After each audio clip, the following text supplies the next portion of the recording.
Good morning and welcome to week 2 of RE109. Again, this is just a brief video for you for this week. I'm going to review some of the changes that are in the assignment. The changes are to make it simpler for you and not so complicated. So the first thing you need to realize is that attached to the email announcement this week is a new template, the correct template to use for your weekly independent project, also known as the WIP from this point on, WIP. So this week, the announcement is titled The 1s, 2s, and 3s of Soaring to Success in Week 2. It's simple. Post one response to one question by Thursday midnight in the discussion group, and then post at least to 2 of your peers a response. At least 2. The more you post and discuss and respond, the better the conversation is, and actually it often enhances what you are learning from the book in Negosian. Speaking of Negosian, you will be reading chapters 3 through 7. These are the ancient religions such as the Mayan, Greek, Egypt, Roman, etc. On your WIP, you will choose 3 of the religions we are reviewing in week 2.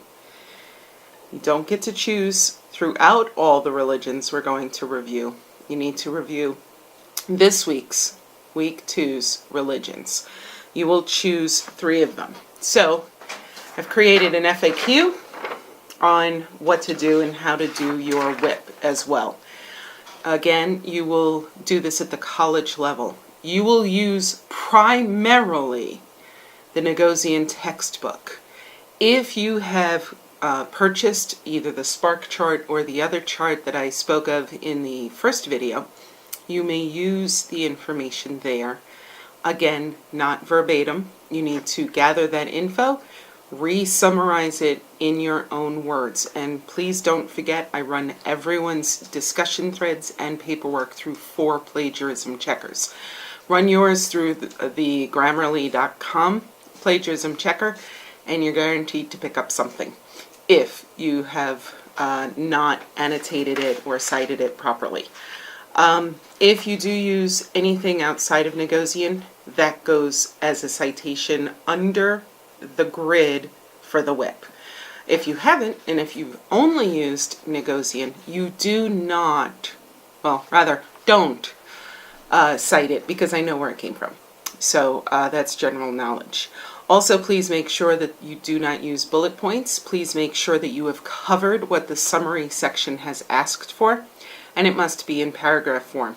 Again, I want you to make sure you are writing at the college level. So this week we're going to be looking at the Egyptian religion. This past year and a half, there have been some major changes to the understanding of the Egyptian pharaoh timeline. Many are advocating that it be pushed back anywhere from 300 to 400 years. There is an alliteration in the book of Exodus that speaks of the city that Ramses built.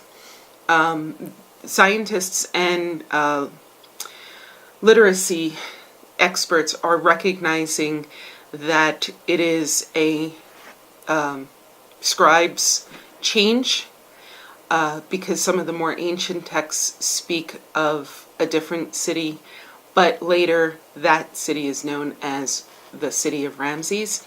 So the timeline is being pushed. I'm going to post a few photos from some new archaeological digs, one of which I think the most fascinating is a 12-pillar home with 12 graves. The one is in the shape of a pyramid, and there is actually a statue over what would have been the sarcophagus in the grave, but it's now missing, of a Semitic man who was just under the rank of pharaoh. So there's a lot of changes happening in the archaeological field. As well, for the Mayan, they are beginning to decipher better and better the writings on the pyramid walls and the temple walls, especially the ones in Guatemala and in Costa Rica. Pay attention to that. Do some web research when you're posting your discussions. You can do more. You can just do what is asked of you. I always encourage you guys to do more, to look into it, to ask questions, to discuss, to debate, to even defend your position if someone challenges it, which I then expect someone to challenge your position. The understanding of ancient religions is in constant flux. The only ancient religions we do truly understand are those that have a written text. And we will get into those later. Some of the Egyptian understanding of religion is also changing as they discover more and more from that ancient world. So that's it for this week. Hope you have a really fantastic week. Stay well, stay happy, stay healthy, and please, those of you on the field and on our front lines, please stay safe. And SDG, Dr. Almodovar.